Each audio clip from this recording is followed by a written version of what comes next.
Hi friends, நான் தான் சிவகுமார். நான் ஒரு மொபைல் ஷாப் ரன் பண்ணிகிட்ருக்கேன். மொபைல் ஷாப்பில் பார்த்தீங்கன்னா, mobile branded new tech branded mobile sale பண்ணுறோம். மொபைலுக்கு சர்வீஸ் பண்ணுறோம். மொபைலுக்கு தேவையான அக்சசரிஸ்லாம் கொடுத்துட்ருக்கோம். உங்களுக்கு தேவைன்னா என்னை காண்டாக்ட் பண்ணுங்கள், நான் உங்களுக்கு ஹெல்ப் பண்ணுறேன். ஸோ இன்றைக்கி நம்ம என்ன பார்க்க போகிறோன்னா, சைக்கோ சைபர்நாட்டிக்ஸ் அப்படிங்கிற ஒரு புக்கில் என்ன படித்தேங்கிறத உங்களுக்கு சொல்லணும்னு ஆசைப்பட்றேன். சைக்கோ சைபர்நாட்டிக்ஸ்ங்கிற ஒரு புக் பார்த்தீங்கன்னா, அவரோட ஆத்தர் பார்த்தீங்கன்னா மேக்ஸ்வெல் மார்க்ஸ். இந்த ஆத்தர் பார்த்தீங்கன்னா ஒரு பிளாஸ்டிக் சர்ஜன்.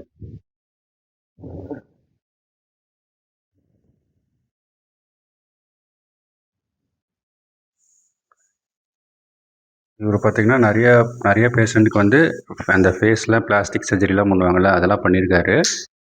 அது அப்போ அந்த பேஷண்ட் என்ன ஃபீல் பண்ணியிருக்காங்க, அவங்க சர்ஜரி பண்ணுறதுக்கு முன்னாடி எப்படி அவங்களோட செல்ஃப் இமேஜ் எப்படி இருந்தது, சர்ஜரிக்கு அப்புறம் அவங்களோட செல்ஃப் இமேஜ் எப்படி மாறிச்சு அப்படிங்கிறது தான் இந்த புக்கில் ஆத்தர் சொல்லியிருப்பார். இதில் பார்த்தீங்கன்னா ஒரு விஷயம் சொல்லியிருப்பார்.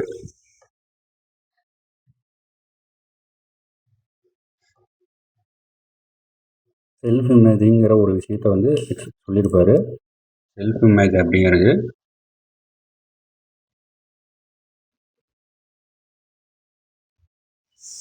பாஸ்ட் எக்ஸ்பீரியன்ஸை வச்சு நம்மளா ஒரு பிலீவ் பண்ணுறது தான் செல்ஃப் இமேஜ்.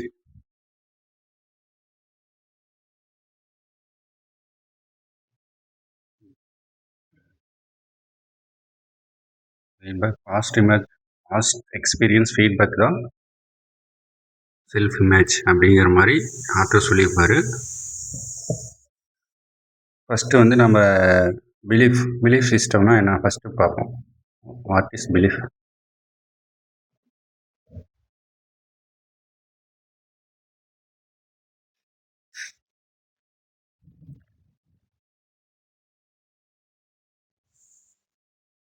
நம்ம ஒரு பிலீஃப், இப்போ ஒரு விஷயத்தை நம்புகிறோம் அப்படின்னா அது எதை வச்சு நம்புகிறோம். இப்போ நம்ம பிலீஃபுங்கிறது ஒன்றும் இல்லை. பிலீஃப்னா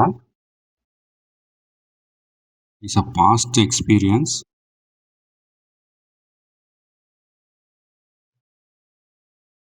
gained by feedback.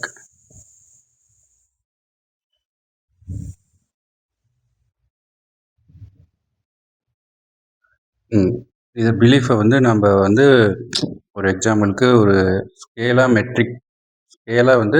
யூஸ் பண்ணிக்கலாம். ஸ்கேலாக மெட்ரிக்கில் நம்ம ஒரு எக்ஸாம்பிளுக்கு பார்க்குறோம் அப்படின்னா, இப்படி பாருங்களேன். ஒரு ஸ்கேல் இருக்குதுன்னு வச்சுக்கோங்களேன். இது குட் திங், குட்.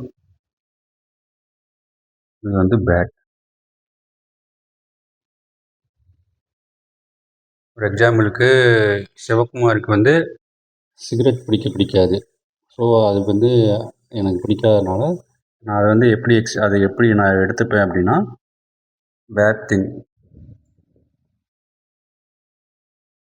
இது பேட் அண்ட் குட் திங். சரிங்களா? இது மைனஸ், இது ப்ளஸ்.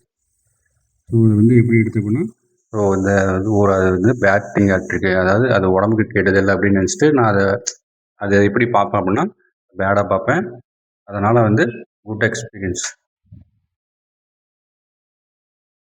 ஓகேங்களா? இதே மாதிரி தான் ஒரு எக்ஸாம்பிளுக்கு இன்னொரு எக்ஸாம்பிள் சொல்லணும்னா, வேறு என்ன,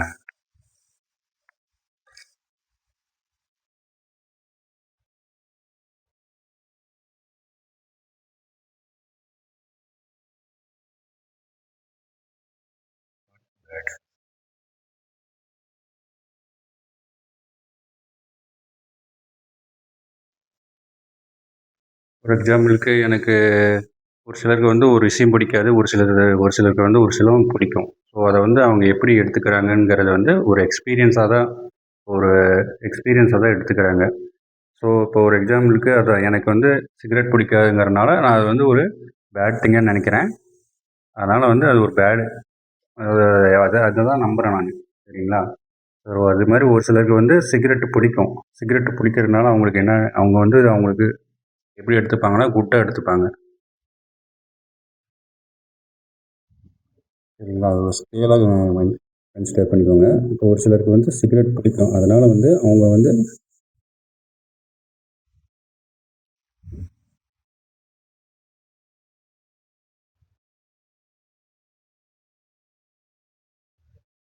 என்ன அத வந்து நல்ல விதமா எக்ஸ்பீரியன்ஸ் பண்ணுவாங்க. அது நல்ல விதமா அத நம்புவாங்க. ஓ! நமக்கு இது சிகரெட் பிடிக்கிறதுனால அது நமக்கு வந்து டென்ஷன் ஃப்ரீ ஆகுது. அதனால அது பிடிக்கலாம் அப்படின்னு வந்து நம்புவாங்க. ஸோ அதுதான் வந்து சொல்றேன். அந்த மாரி ஒவ்வொரு ஸ்கேலுமே வந்து there are thousands of scales இருக்கும்.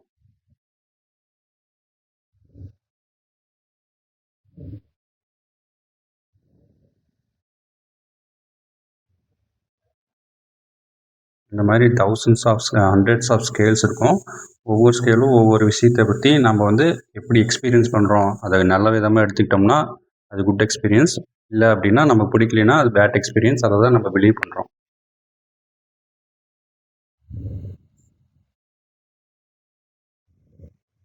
ஓகேங்களா? இதுதான் பிலீஃப் சிஸ்டம்.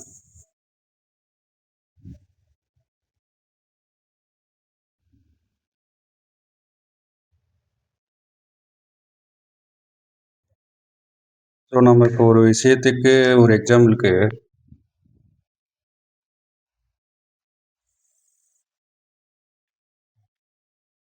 ஒரு ஒரு எக்ஸாம்பிளுக்கு நம்ம ஒரு விஷயத்த நான் நம்புறேன். எப்படின்னா வந்து மணி மணி ரிலேட்டடா ஒரு விஷயம் எடுத்துக்கலாம். எனக்கு வந்து மணி வந்து மணி மேக் பண்ணுறது வந்து ஈஸின்னு நான் நம்புகிறேன். ஸோ அதனால் வந்து எனக்கு மணி பற்றின எக்ஸ்பீரியன்ஸ் பார்த்தீங்கன்னா குட் எக்ஸ்பீரியன்ஸ். ஓகேங்களா?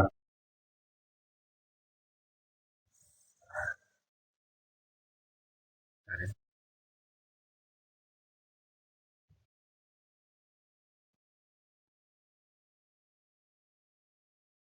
இது வந்து குட் எக்ஸ்பீரியன்ஸ் ஆயிடுது மணி மேக்கிங்கில் எனக்கு வந்து.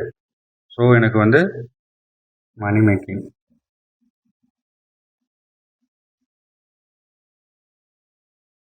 மணி மேக்கிங்கில் எனக்கு ஒரு குட் எக்ஸ்பீரியன்ஸ் இருக்குது. அதனால் வந்து நான் பணம் சம்பாதிக்கிறது பெரிய விஷயம் இல்லைன்னு நினைக்கிறேன். அதனால் வந்து அதை எக்ஸ்பீரியன்ஸ் பண்ணுறது வந்து நல்லா தான் எக்ஸ்பீரியன்ஸ் பண்ணுறேன். இது வந்து பணம் சம்பாதிக்கிறது கஷ்டம்னு நினச்சிங்க அப்படின்னா நீங்கள் என்ன ஃபீல் பண்ணுவீங்க?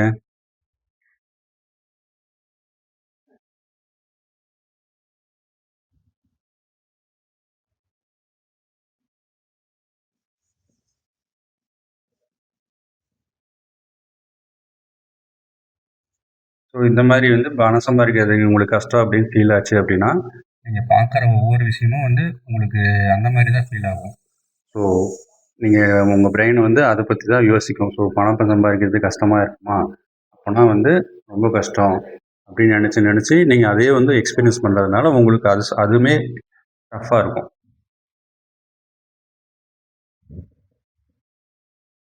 ஸோ அதுதான் நீங்கள் எக்ஸ்பீரியன்ஸ் என்ன பண்ணுறீங்களோ அதுதான் நீங்கள் பிலீவ் பண்ணுவீங்க.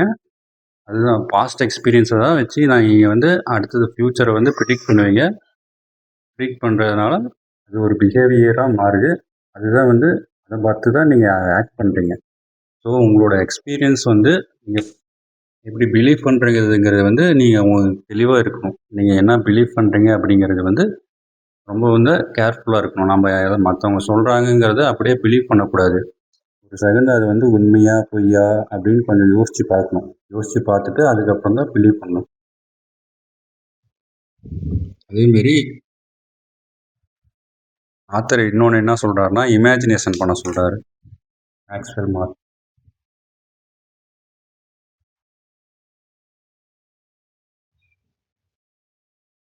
இமேஜினேஷன்.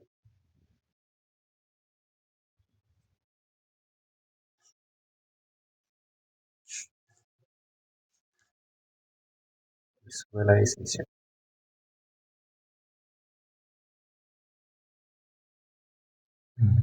இமேஜினேஷன் அப்படிங்கிறது வந்து இப்போ பார்த்தீங்கன்னா நம்ம ஒரு விஷயம் வந்து ஒரு ஒரு எக்ஸாம்பிள் சொல்கிறேன். ஒரு பர்சன் வந்து ஒரு கோல் செட் பண்ணுறாப்புல. அவரோட கோல் வந்து அச்சீவ் பண்ணணும் அப்படின்ட்டு. இப்போ ஒரு எக்ஸாம்பிளுக்கு நான் இப்போ இப்போ சிலர்லாம் பார்த்தீங்கன்னா பிஸ்னஸ் பண்ணுறதுன்னு பிஸ்னஸ் பண்ணணும்னு நினைப்பாங்க. பிஸ்னஸ் பண்ணணும்னு நினச்சாலும் கூட பத்தாது. அதை வந்து நம்ம பிஸ்னஸ் பண்ணுறோங்கிற மாதிரி ஒரு இமேஜினேஷன் நம்ம பண்ணிக்கணும். இமேஜினேஷன்னா எப்படின்னா, ஒரு காலைல எந்திரிக்கிறீங்க, எந்திரிச்ச உடனே வந்து அது ஒரு ஒரு 15 மினிட்ஸ் ஒரு ஹேபிட்டாக நீங்கள் மாற்றிக்கணும். இப்போ நீங்கள் உங்களோட கோல் என்னங்கிறது ஒவ்வொருத்தருக்கும் மணி மேக்கிங் வந்து ஒரு கோலாக இருக்கலாம். ஒருத்தருக்கு பிஸ்னஸ் சக்ஸஸ் பண்ணுறது ஒரு கோலாக இருக்கலாம். ஒவ்வொருத்தரும் வந்து ஜாப்பில் வந்து அடுத்த கேரியர் போகிறதா இருக்கிறது மாதிரி ஒரு கோலாக இருக்கலாம். ஸோ அந்த கோலை வந்து நீங்கள் வந்து இமேஜ் பண்ண சொல்கிறாரு. இது எப்படின்னா, நீங்கள் அதை நடந்த மாதிரியே ஃபீல் பண்ணணும். எப்படின்னா, இப்போ நான் ஒரு பிஸ்னஸ் பண்ணணும்னு நினைக்கிறேன். இப்போ அந்த பிஸ்னஸை வந்து ஒரு 15 மினிட்ஸ் டெய்லி மார்னிங் எழுந்திரிச்சு கண்ணை மூடிட்டு நீங்கள் அதை எக்ஸ்பீரியன்ஸ் பண்ணணும். எப்படின்னா, இந்த பிஸ்னஸை வந்து நான் ரன் பண்ணுற மாதிரியும், அந்த பிஸ்னஸில் ரன் பண்ணி நான் ப்ராஃபிட் கெயின் பண்ணுற மாதிரியும், அந்த ப்ராஃபிட்டை வச்சு நான் ஒரு கார் வாங்குகிற மாதிரியும், இடம் வாங்குகிற மாதிரி. ஸோ அதை வந்து எமோஷ்னலோட ஃபீல் பண்ணிங்க அப்படின்னா அது வந்து உங்களுக்கு கிடைக்கும். அதுதான் மேனிஃபெஸ்டேஷன் சொல்லுவாங்க. இப்போ ரீசெண்ட் டேஸாக அதெல்லாம் வந்து ரொம்ப ட்ரெண்ட் ஆகிட்டு இருக்கு. ஸோ அதான் இமேஜினேஷன் பண்ணிங்க அப்படின்னா உங்கள் பிரெயினுக்கு நீங்கள் வந்து ஒரு எவிடன்ஸை க்ரியேட் பண்ணுறீங்க. ஸோ இந்த விஷயம் வந்து உண்மையாலுமே நடந்த மாதிரி ஒரு எவிடன்ஸ் க்ரியேட் பண்ணுறீங்க. அதுக்கு தகுந்த மாதிரி உங்கள் பிரெயினை வந்து ஸ்கேன் பண்ணும். ஸோ இந்த விஷயம் வந்து நமக்கு தேவைப்படுது. ஸோ அந்த கோலை நாம் அச்சீவ் பண்ணுறதுக்கு நம்மளோட பிரெயின் வந்து எல்லா விஷயத்தையும் அதுக்கு தகுந்த மாதிரியான விஷயத்த நம்ம கண்ணுக்கு காட்டும். ஸோ அதுதான் வந்து இமேஜினேஷனுங்கிறது வந்து ரொம்ப ரொம்ப முக்கியமான விஷயம். நானும் இப்போ வந்து ரெகுலராக ப்ராக்டிஸ் பண்ணிகிட்ருக்கேன். என்னோடய கோல் என்னங்கிறது அதை அச்சீவ் பண்ணுறதுக்கான இமேஜினேஷன் வந்து டெய்லி நான் ப்ராக்டிஸ் பண்ணிகிட்ருக்கேன். மார்னிங் எழுந்திரிச்ச உடனே ஒரு 15 மினிட்ஸும், ஒரு நைட்டு நீங்கள் தூங்க போகிறதுக்கு முன்னாடி ஒரு 15 to 20 மினிட்ஸ் கொஞ்சம் இதை ப்ராக்டிஸ் பண்ணிங்கன்னு அப்படின்னா கண்டிப்பாக நீங்கள் வந்து உங்களோட கோலை வந்து ஈஸியாக அச்சீவ் பண்ண முடியும். இதை தான் வந்து சொல்லியிருப்பார். அதே மாதிரி பார்த்தீங்கன்னா, உங்கள் பிரெயினுக்கு வந்து நீங்கள் வந்து இமேஜின் பண்ணுறீங்களா இல்லை ரியலுக்கும் இமேஜினேஷனுக்கும் வித்தியாசமே தெரியாது. உங்கள் பிரெயினுக்கு ரியலுக்கும் இமேஜினேஷனுக்கும் வித்தியாசம் தெரியாது.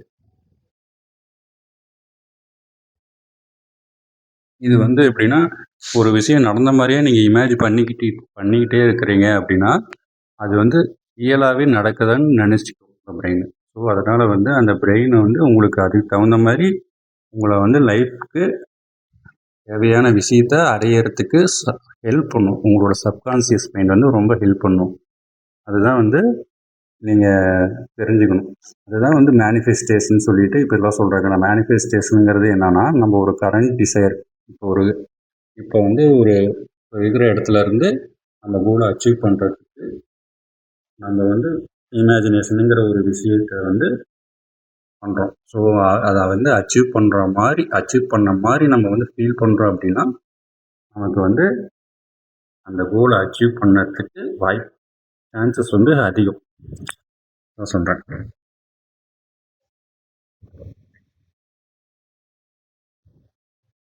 ஸோ அடுத்தது பார்த்தீங்கன்னா இன்னொரு விஷயத்த சொன்னார். என்னதுன்னா habit of success, habit of happiness. Sorry,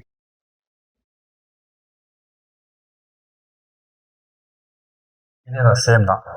நம்ம வந்து ஒரு விஷயத்தை இமேஜின் பண்ணுறத வந்து நம்ம ஏன் வந்து நெகட்டிவாக இமேஜின் பண்ணோம்? நடக்காத ஒரு விஷயத்த ஏன் இமேஜின் பண்ணோம்? நம்ம ஏன் அதை பாசிட்டிவாக பயன்படுத்தக்கூடாது?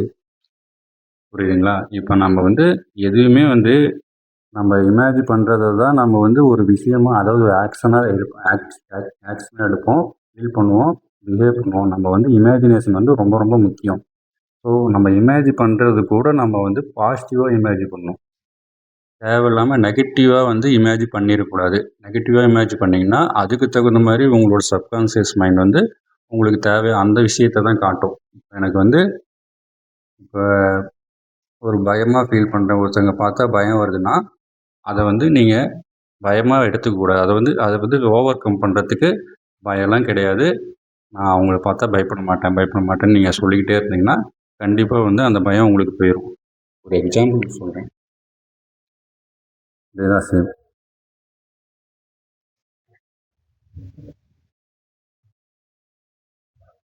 அடுத்தது பார்த்தீங்கன்னா, நம்ம வந்து எப்பயுமே ஃப்ரீ டைம்லலாம் பார்த்தீங்கன்னா, கொஞ்சம் ரிலாக்ஸாக உட்காந்துருக்கணும். ஒரு ப்ராப்ளம் நம்ம நம்ம லைஃப்பில் ஏதோ ஒரு ப்ராப்ளம் ஃபேஸ் பண்ணுறோம் அப்படின்னா, ஒரு ஸ்ட்ரகிளில் இருக்கிறோம். என்ன பண்ணுறோங்கிறது ஒரு விஷயமே தெரியாமல் இருக்கிறோம் அப்படின்னா, கொஞ்சம் வந்து நம்ம ஃப்ரீயாக இருக்கும். எப்படின்னா வச்சிங்கன்னா, ரிலாக்ஸாக ஒரு இப்போ மொபைல் எடுத்து நம்ம வந்து அந்த ஃப்ரீ டைமில் வந்து மொபைல் எடுத்து யூஸ் பண்ணாமல் கொஞ்சம் ரிலாக்ஸாக இருந்தீங்கன்னா, உங்கள் மைண்டுக்கு நீங்கள் தூங்கும்போது ஒரு எக்ஸாம்பிளுக்கு இன்னொரு எக்ஸாம்பிள் தூங்கும்போது உங்களோட ப்ராப்ளத்தை நீங்கள் வந்து அதுக்கு சொல்யூஷன் வேணும்னு சொல்லிட்டு உங்கள் சப்கான்ஷியஸ் மைண்டுக்கு சொல்லிட்டீங்க அப்படின்னா, சப்கான்ஷியஸ் மைண்ட் வந்து அந்த ப்ராப்ளத்துக்கு சொல்யூஷன் கண்டிப்பாக கொடுக்கும். உங்களுக்கே தெரியாமல் நீங்கள் நிறைய தடவை நான்லாம் நிறைய தடவை ஃபீல் பண்ணியிருக்கேன்.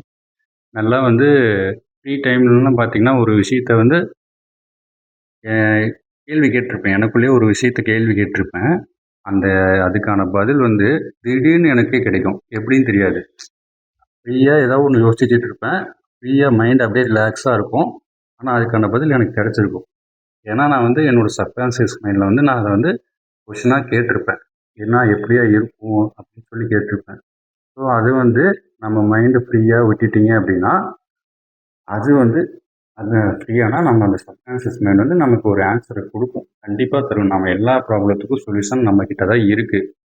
ஸோ நம்ம மைண்டை வந்து கொஞ்சம் ஃப்ரீயாகவோ ரிலாக்ஸாகவோ வச்சுருக்கணும். எப்பயுமே வந்து அதை வந்து ஒரு என்கேஜ்மெண்ட்டாக அந்த ஃபோனை பார்த்துக்கிட்டு சும்மா இருக்கிறோன்னு சொல்லிட்டு இங்கே போகலாம் அங்கே போகலாம். ஓகே அதெல்லாம் ஓகே ஃப்ரீ டைமில் பண்ணலாம். நம்ம வந்து ஃப்ரீ டைம் கொடுக்கணும். மைண்டுக்கு கொஞ்சம் ஃப்ரீ டைம் கொடுக்கணும். தேவையில்லாமல் அந்த வீடியோஸ் பார்க்குறது, இன்ஸ்டாகிராம் பார்த்துட்டு நம்ம டைம் பாஸ் பண்ணுறதோட ஃப்ரீ டைம்ங்கும் போது நமக்கு ரிலாக்ஸாக உட்காந்துருந்தீங்க அப்படின்னா நம்மளோட ப்ராப்ளத்துக்கு சொல்யூஷன் கிடைக்கும்.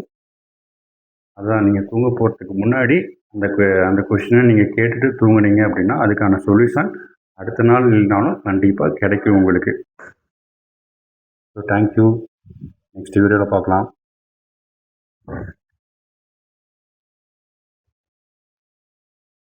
கடவுளே!